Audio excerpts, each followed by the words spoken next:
Good morning. My name is Adris Harrell, and on behalf of First Unitarian Church of Wilmington, Delaware, I welcome you to our worship service, whether you are here in the sanctuary or watching online. You are welcome, no matter where you are on the spectrum of life, love, gender, and spirituality. You can learn more about First U on our website, firstuuwilm.org. Leading the service today is Reverend Karen Herring, who is a minister and author of 2 books that look at dealing with change. Today, she will talk about finding balance in the midst of change, and we welcome Reverend Karen to First U. At noon, she will lead a 3-hour workshop entitled Threshold Living, Finding Our Way in Times of Great Change. Participants will pause and consider the gifts and losses present during moments of personal or world changes with guided writing, embodied practices, and conversation. Bring your lunch. Beverages will be provided. Now, let us prepare our hearts and minds for worship.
Morning. Thank you for having me here today, and thank you to Kathy for playing some of Gustav Holst's symphony, which we'll hear more about later. This past Friday, January 6th, recalls both an ancient and faraway story of revelation and a contemporary story of attempted revolution in our own nation's capital 2 years ago. It is the date observed by Christians as the beginning of Epiphany, and Epiphany's story of the 3 learned astronomers of old who followed a star, traveling far, to unexpectedly find themselves at the side of a poor newborn baby, sheltered in a barn. It also marks the date 2 years ago, of course, when angry protesters stormed the U.S. Capitol to disrupt the peaceful transfer of power in our own nation. So perhaps it is fitting today that we devote this hour to considering the challenges and the invitations of finding our place in an unsteady story. Wondering together, how might we be able to be moved by compassion to action and transformation, by the shining mysteries and all the terrifying chaos of our times. Come, let us worship together.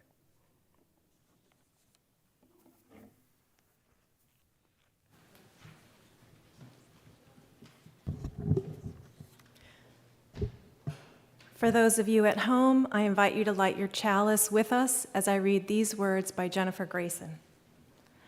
We come together every week, bound not by a creed or a mutual desire to please one God or many gods. Yet we are drawn together by a belief that how we are in the world, who we are together, matters. We light this chalice together in the knowledge that love, not fear, can change this world. Please join in singing hymn number 226, People Look East, and stand as you are willing and able.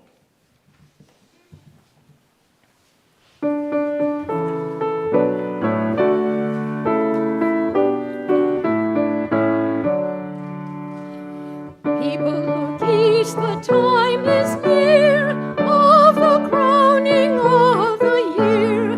Make your house fair as you are able. Trim the hearth and set the table. People look east and sing today.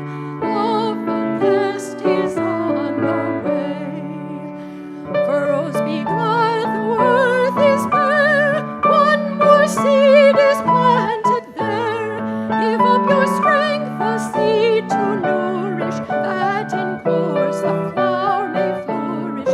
People look east and sing today. Love the rose is on the way. Stars keep the watch when night is dim. One more light the bowl shall brim, shining beyond the frosty weather, bright as sun and moon together. People look east and sing today.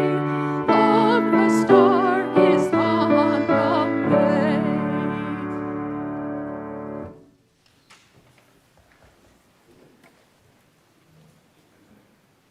Please join me in affirming our mission. First Unitarian Church of Wilmington is a beloved community that nourishes minds and spirits, fights injustice, and transforms the world through loving action.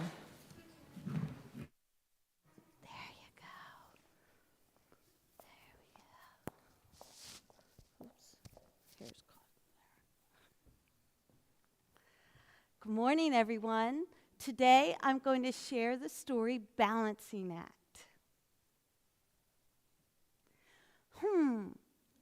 I wonder what these mice are up to. They made a teeter-totter. I wonder if they can make it balance. One mouse on each end. Ta-da! Here comes Salamander. He wants to try. And suddenly, they all totter. Luckily, another friend stepped in, and now, balance again. Until Frog leaped on and teeter! Everyone teetered. But then another frog joined in. And balance once more. Here comes their friend Bird. Oh, I wonder what's going to happen. And they all tottered again. I wonder if they can figure out how to balance. Ta-da! It works with Bird on one side and everyone else on the other side. but not for long. Too many balancers broke the teeter-totter. Time for everyone to find something else to do, except the mice, who make another teeter-totter. Now, the mice and their friends had a lot of fun with the teeter-totter. Sometimes they were perfectly balanced. The thing about a teeter-totter, though, is that it's just as much fun to be out of balance, to teeter and totter. It seemed relatively easy for the animals to balance when they were evenly matched. One mouse on each side, one frog on each side, approximately the same size. Balancing was much more difficult, though, when the bird joined in on the fun. I bet it was challenging to figure out how to balance everyone. It probably took a lot of time and trial and error to figure out how to make the teeter-totter balance. They must have felt so accomplished and excited when they figured out how to balance everyone. It makes me think. Being in balance helps us feel calm and centered.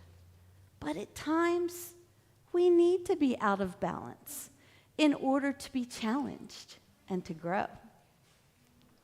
And now, please join me in singing our children out. And children, please wait back by the door if you beat me there. You shall go out in joy, for you shall go out in joy, and come back in peace, and come back in peace. Blessed be, for you shall go out in joy, for you shall go out in joy, and come back in peace, and come back in peace. Blessed be.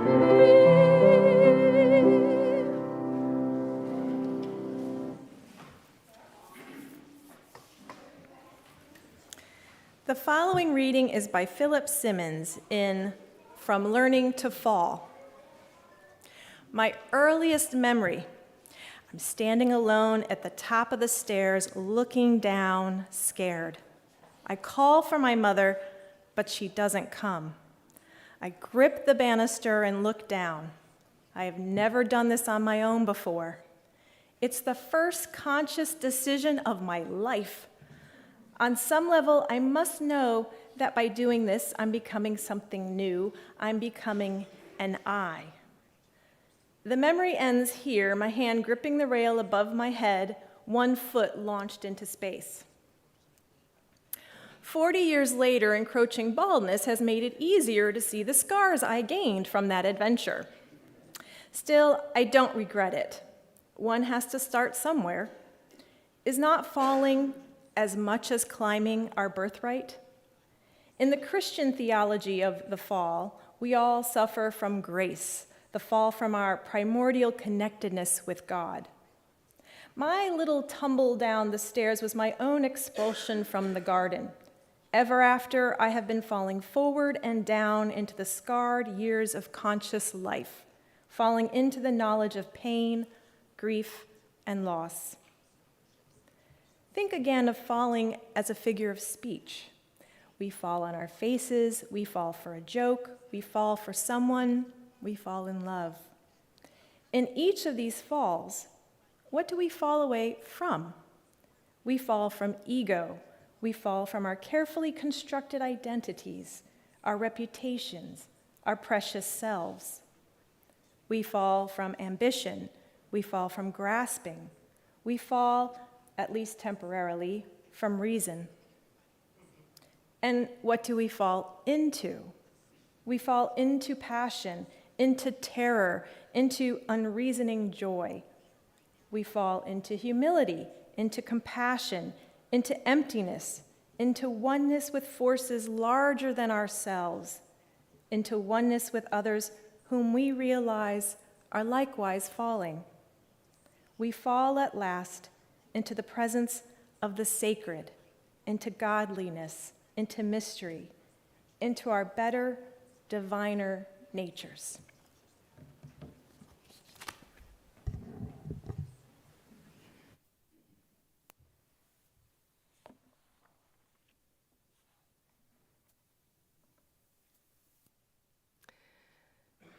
And will you join me in a spirit of meditation and prayer?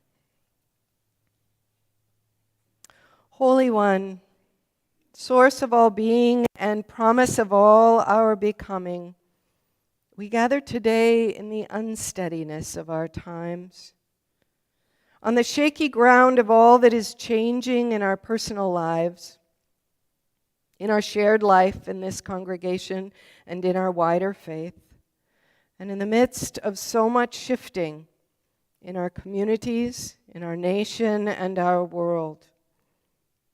We especially lift up our nation's elected leaders today as they seek a new path through this troubled time.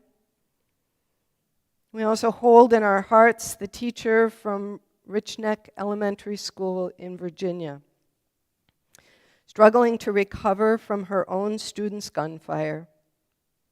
We send healing care to her students, and to all teachers, students, parents, and others reeling from the pandemic of violence threatening our children and our nation. Still, gathering here and online today with the belief that how we are in the world and who we are matters, we might also name a hope that we learn to let go, even to fall a bit, dropping into the presence of the sacred, into mystery, into our better, diviner selves. So may the gift of this hour shared together move us in heart and spirit and mind into relationship with one another and with the wider world. May this be the balance restored by our gathering. May this be the balance we bring to the world. In the name of love we pray. Amen. Each week as we attend to the concerns and hopes carried in our hearts, this congregation invites you to speak the names of those you wish to lift up today. Or if you are online, please type them in the chat or hold them in the silent sanctuary of your own heart. Let us pause for a moment to name those we hold today.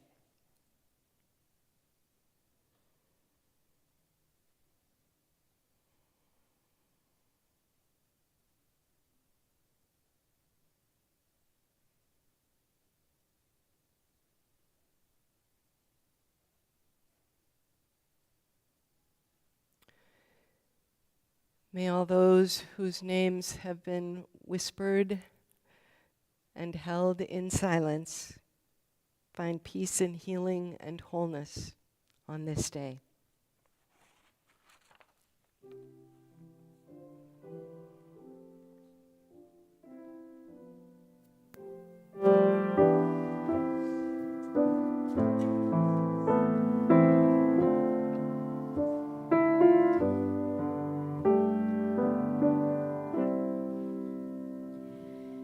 Spirit of life, come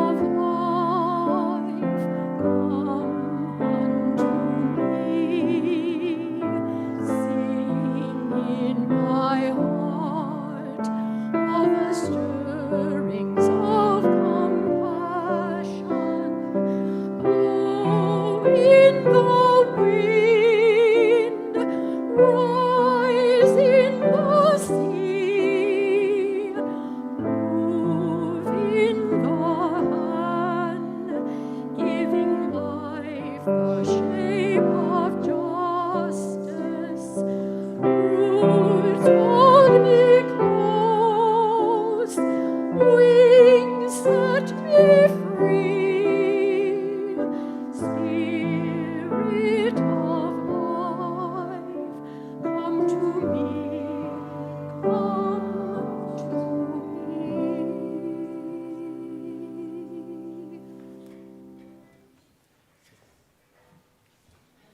The following is a reading by Luci Shaw called Ecstasis.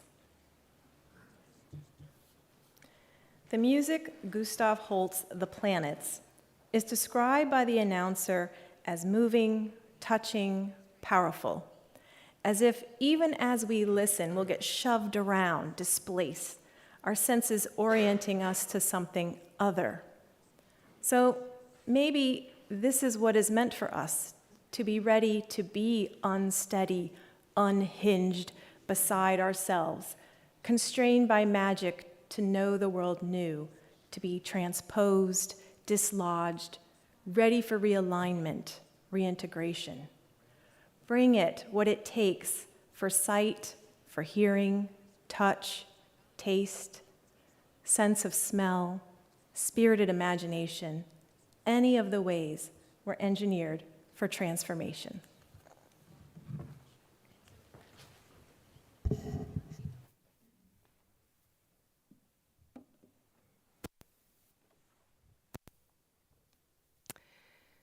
The next reading today is from the Japanese poet Tamura Ryuichi, who's one of the great poets of that country from the 20th century, and it is titled, Perhaps a Great Poem. A poem rests on a single line, a kind of balance of terror. Humans hold out their arms. Enduring this balance, a moment's dizziness will tilt our whole lives.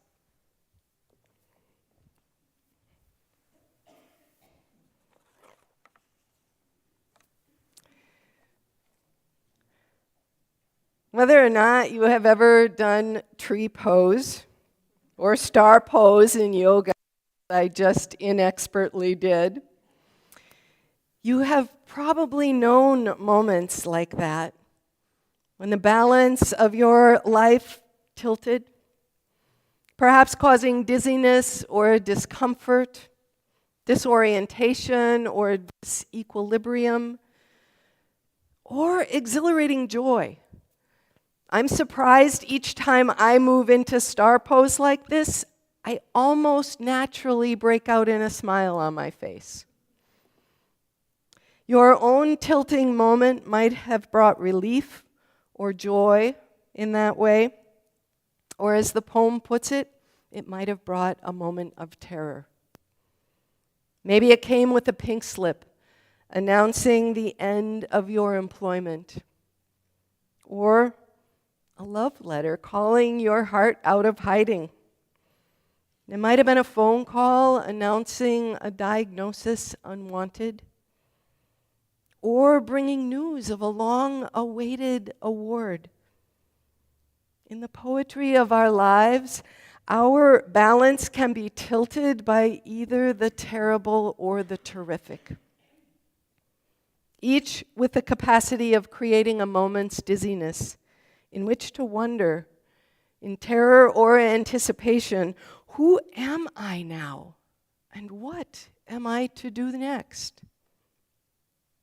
This past Friday was the anniversary of that day 2 years ago that brought one such moment of terror to our nation, as our capital was stormed by that angry mob intent upon disrupting the peaceful transfer of presidential power. Many of us watched the events unfold on television, wondering what new balance of power was tilting our nation toward tyranny. And we might be wondering still. As congressional representatives have struggled this week to agree on new leadership, how will we hold out our arms to endure this balance?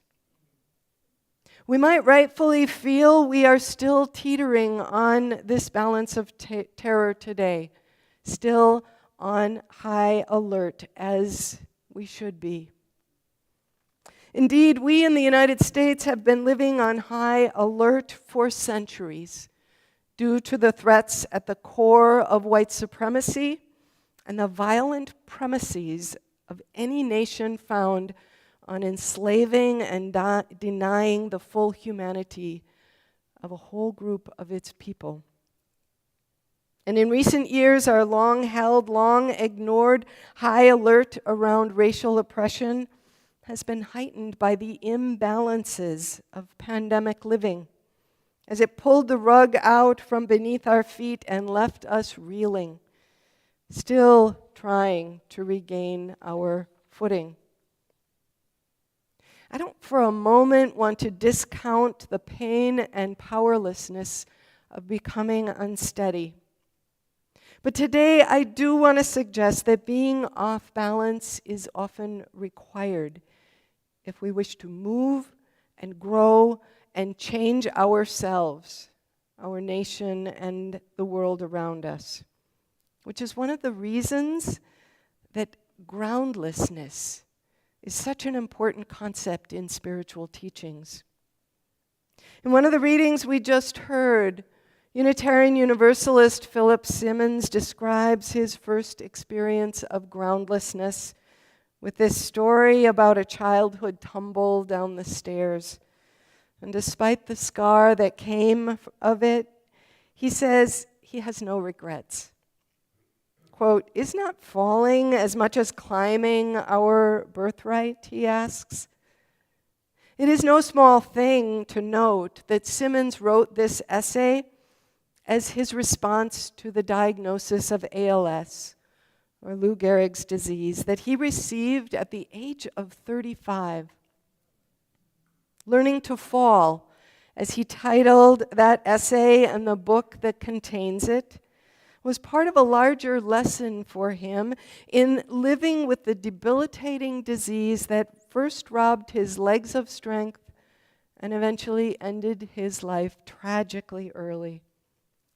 It was a spiritual lesson that he summed up this way, quote, "Only when we let go our grip on all that we find most precious, our achievements, our plans, our loved ones, our very selves, can we ultimately find the most profound freedom.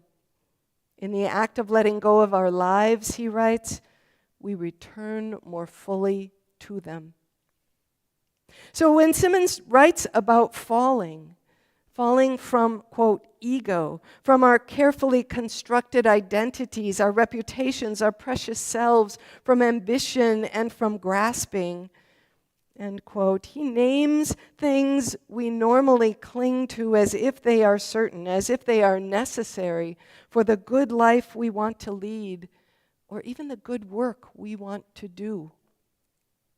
And he names the gift of letting go of these, whether we are falling into illness or into another change in our lives or into the grief of extraordinary loss. He is talking about letting go and falling into uncertainty as the first step into relationship. It might be a wobbly step, probably unsteady. But as we let go, he says, we move beyond the boundaries of ego into compassion, into mystery and wonder, and as he puts it, quote, into the presence of the sacred and our own better, diviner selves. Groundlessness, it seems, has much to offer. If we can tilt with it, it can bring us some of the greatest gifts of spiritual living and spiritual growth. When we come together on Sundays as Unitarian Universalists, as we have today, perhaps it is not solid ground we find with one another, but the gift of groundlessness. We come not seeking a stationary balance, the balance of standing still, or of ideas and dogmas carefully stacked into position, balanced to keep from tumbling as history marches on. No. Even as we Unitarian Universalists now review and consider our principles and sources in the Article 2 work going on this year, In our free faith tradition, the balance we find and offer one another is a balance in motion. A balance that involves some waving of arms and hands, sometimes wild and clumsy, and sometimes graceful. A balance of relationship. One that points to the larger questions and demands, as the poet says, that we hold our arms out and suffer a moment's dizziness as our lives are tilted toward one another and toward a future we have not seen and cannot know until we get there. This is what art does too, isn't it? The way an extraordinary painting can reveal a new horizon, or the way good literature or fine movies and theater sometimes offer us an ending we never saw coming. Or as Luci Shaw's poem describes, the way a symphony like The Planets by Gustav Holst can shove us around and dislodge us, set us spinning with music so muscular it could move the planets.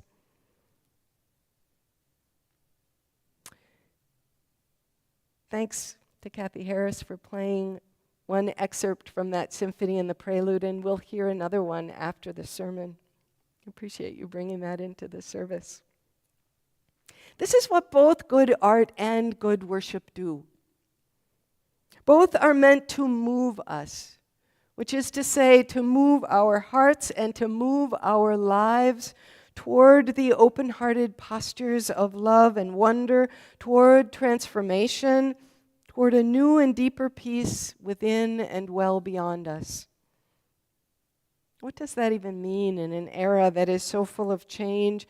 It sometimes feels that every day is pushing us around, dislodging us with dizziness.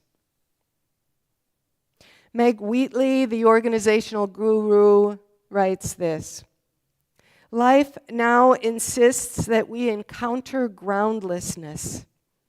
Systems and ideas, she says, that seemed reliable and solid dissolve at an increasing rate.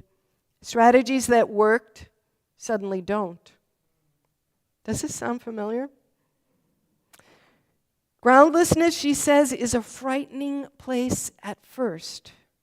But as the old culture turns to mush, we would feel stronger if we stopped searching for solid ground, she writes, if we sought only to locate ourselves in the present and to do our work from here.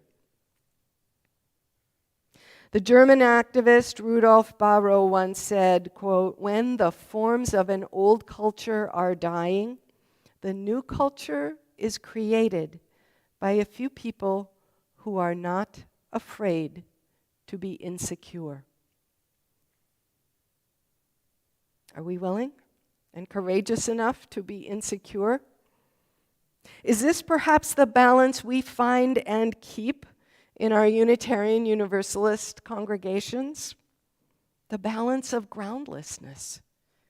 The kind of balance our creedless religion offers. A balance of movement and of relationship. A balance much needed now as many aspects of our old culture are dying and a new one is yet to be created. Perhaps this is what is meant for us, says the poet Luci Shaw. To be ready to be unsteady, to be unhinged beside ourselves, constrained by magic to know the world new, to be transposed, dislodged, ready for realignment, reintegration. Think about it. To be beside ourselves is to claim a new center that sits beside our ego, beyond it. To be ready for realignment is to open ourselves to order. To be transposed is to place ourselves in new arrangement with others and with our old ideas, or to let the melody we are playing move into a new key. When I was young, I played the clarinet. At the age of 17, I was both thrilled and terrified when my clarinet teacher invited me to play the first clarinet part in the Fox Valley Symphony and their performance of Ravel's Bolero. Yeah, it was my first experience performing in a real orchestra under the baton of a professional director. 2 performances on subsequent nights were scheduled, and my clarinet teacher would sit next to me, playing the E-flat clarinet part in Bolero's work while I played the B-flat solo. Now, as you might know, I gather from the laughter that some of you do, the clarinet part in Ravel's Bolero is not particularly hard, but it is incredibly exposed. The piece begins with a rhythm from a single drum and the soft plucking of violas and cellos. Bum, ba-da-da-dum, bum, bum, ba-da-da-dum, bum. You might recognize that. Several measures later, a single wandering melody is introduced by the flute, which is soon handed off to the clarinet as the only instrument playing the theme for almost a full minute. Da da da da da da da da da da. Recognize that? On the evening of our first concert, I sat nervously on the edge of my chair, clarinet to my lips, my eyes trained on the conductor. The drummer began from the back of the stage, and the flute solo neared its end, and the conductor's eyes bore into mine. Then, in the split second before my solo began, I lost my place. I lost my footing, my solid ground. I lost my count. Just like that, I lost the beat. The room began to spin. I missed my cue. To my horror, the first measure of my solo passed in silence with only the drum and the plucking of violas and cellos in the background. You should have seen the conductor's face. It was knotted in the angriest grimace. I hastily drew a breath and came in 2 measures late. After the concert, the conductor said nothing to me. He called my teacher aside in a terse exchange, and later my teacher told me the conductor had forbidden me to play the solo the next night, and that my teacher was to play it instead. I could play the lead part for the rest of the piece, but the opening solo would be my teacher's. I was both crushed and relieved at the same time. My teacher, however, had a different idea. I was to spend the entire next day practicing coming in. Then, in the concert the next night, my teacher would have his B-flat clarinet, which he would raise to his lips, and I would raise mine to my lips too. And at the beginning of the solo, he would move his clarinet down, and I would come in. Oh boy.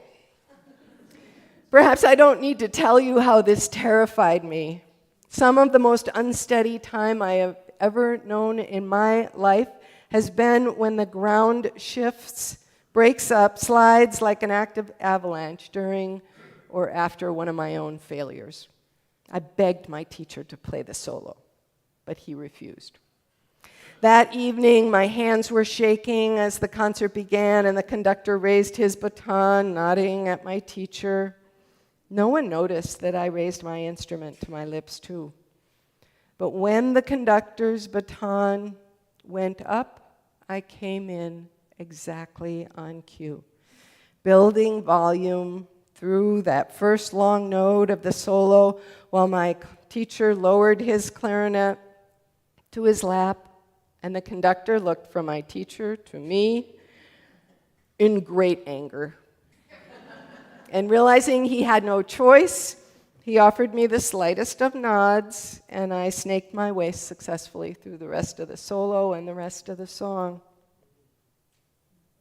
Friends, I tell you this story today because we are living in times made unsteady by numerous mistakes and failures, many of them our own doing. We have all missed many cues. Collectively and individually, we often have not come in where we were supposed to and where we were most needed. We have failed to protect the earth, the poor, the children of this world, the marginalized. Those of us who are people of privilege in its many forms have time and time again failed to speak out against systems that advantage us and oppress others. We cannot engage in the work of social change, of challenging white supremacy and patriarchy and any embedded system of oppression without a willingness to fail and still keep trying. Are we willing to be that insecure? To feel ourselves falling, to acknowledge our failings, and even so to let go of our fears, our egos, our certainty of how things should be, and of what should have been done, long enough to let ourselves be moved into action, into compassion, into new arrangements, to move back into relationship, first and foremost with ourselves, and with the sacred, and with others, all of us falling, all of us so unsteady in the challenging chaos of our times. Years ago, when our only child, Kat, graduated from college, my husband and I sat in the sunny stadium bleachers, squinting at the thousands of graduates filing in, crossing the open field below in matching purple gowns and mortarboards. Their faces were tiny in the distance, and though we tried, we never did find Kat in the crowd. But after the students were assembled, the college president stepped up to the podium and asked the graduates to turn and face us. The crowd of witnesses that had assembled just for them. And as the graduates turned toward us, the president then asked us to stand too in the bleachers. And I felt the eyes of the young graduates scanning us, looking for their familiar faces. Next, the president asked the graduates to applaud their loved ones in gratitude for our support, and then invited us in the stadium to applaud the graduates in recognition of their accomplishments. And as we stood there applauding one another in the bleachers and on the field, all of us gazing into a sea of faces, looking for the ones we could claim as our own, it would have been difficult not to be moved. Not to see that, in fact, every young face in that crowd belonged to every one of us in the bleachers. And every one of us in the bleachers were rooting for every one of them on the field, each of us of every age, tilting with uncertainty toward a future that we do not know. A future we will all have to make and claim and save together. In that moment, I felt my eyes, my ears, my whole heart opening to all of them, to all of us. I was beside myself, unhinged, my senses oriented to something other, something larger, something sacred that inspired the deepest wonder. Bring it, what it takes, writes the poet. For sight, for hearing, touch, taste, sense of smell, spirited imagination, any of the ways were engineered for transformation. Maybe this is what is meant for us here in worship today, in the music and poetry that we share and hear. In the guided writing we will do this afternoon, writers and non-writers alike, letting words and wonder tilt our lives as we tumble into new arrangements, reaching out to one another, arms wide open, enduring this new balance. Maybe this is how we teach one another to be ready to be unsteady, to keep falling with open hearts into mystery, into wonder, into the presence of the sacred and our better, diviner selves. May it be so, and amen.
Good morning. My name is James Moser, and I'm grateful to Adris for yielding these moments because she is very good at offering a thought-provoking stewardship moment.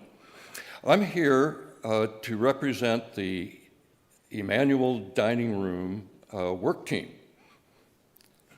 That's why this is here.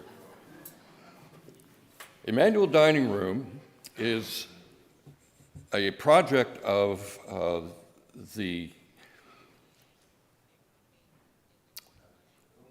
ministry. Thank you. Yeah, well, I have a birthday this week too. Emmanuel Dining Room serves hot, healthy meals every day in downtown Wilmington. And our clientele are folks who need a meal, and they don't have to do anything but show up and eat. I want to spend a little bit of time telling you how your contributions to EDR through First Unitarian actually work. It's a cash transfer not to a pocket, but to tummies indirectly. Your work team is made up of 2 shifts. On the 19th of each month, a handful of us gather now with our refinished kitchen here at the church to prepare a casserole. This casserole is made up of a first layer of 3 pounds of tender white chicken meat, then some frozen vegetables, then a cream soup, which is all then mixed together, topped off with about an inch frosting of mashed potatoes and a sprinkling of cheddar cheese. We make 7 of these each month. They are then delivered downtown to EDR, and on the following day, we have a serving team who shows up, another handful of us, 4 or 5 people, and we serve that meal to the clientele who have arrived to share it. Your contributions go to the purchase of the food supply, and then the rest of us are there in terms of volunteer practice to produce the meals and then serve the meals. They are cooked at Emmanuel Dining Room. Now, we're always looking for more volunteers. We're always looking for people to participate. And if that might be something of interest to you, I will refer you to Cindy Cohen, who is our years-long coordinator and leader for EDR. One last very important thing. When you make a contribution, if it's a check, make it out to First Unitarian Church, and then on the memo line, write EDR. Thank you.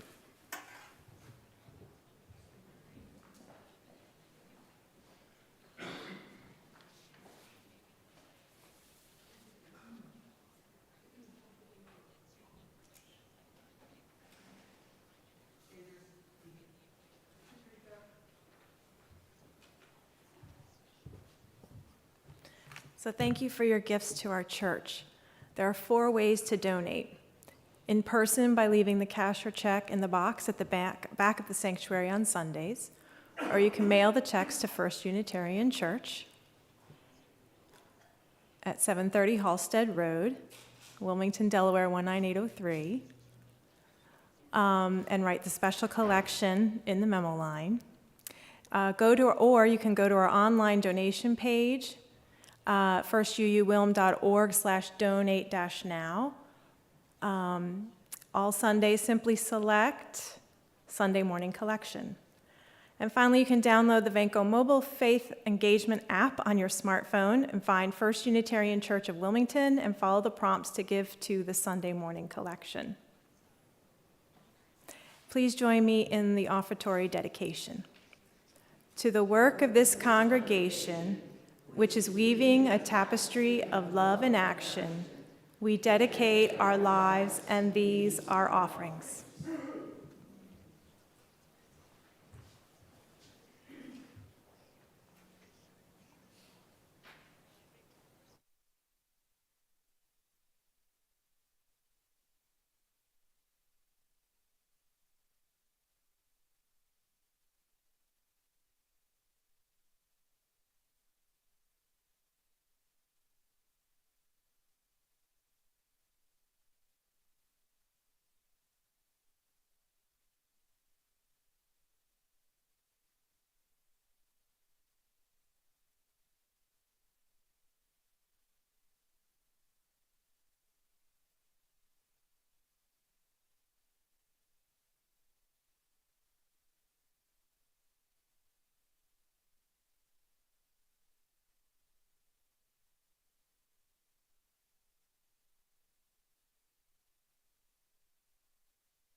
The following words are by Kelly Weissman Asbruth Jackson, titled, I Send You Out.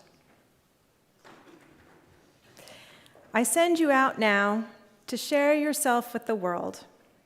May its promise and complexity set your mind ablaze. May you hold fast to what your life has taught you. May you question everything. And when you have changed the world, and the world has changed you, may you return again to this place and share what you have learned with us.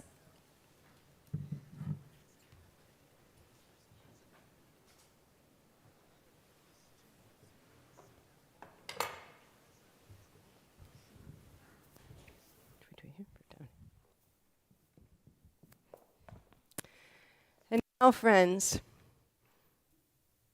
although we long for solid ground, may we be blessed by a moving love instead. Let us hold out our arms to one another and find a new balance in relationship and in a faith that moves and grows. Blessed be. Please rise in spirit for the closing hymn, which is number 12 in the hymnal. Do we go up? Sure.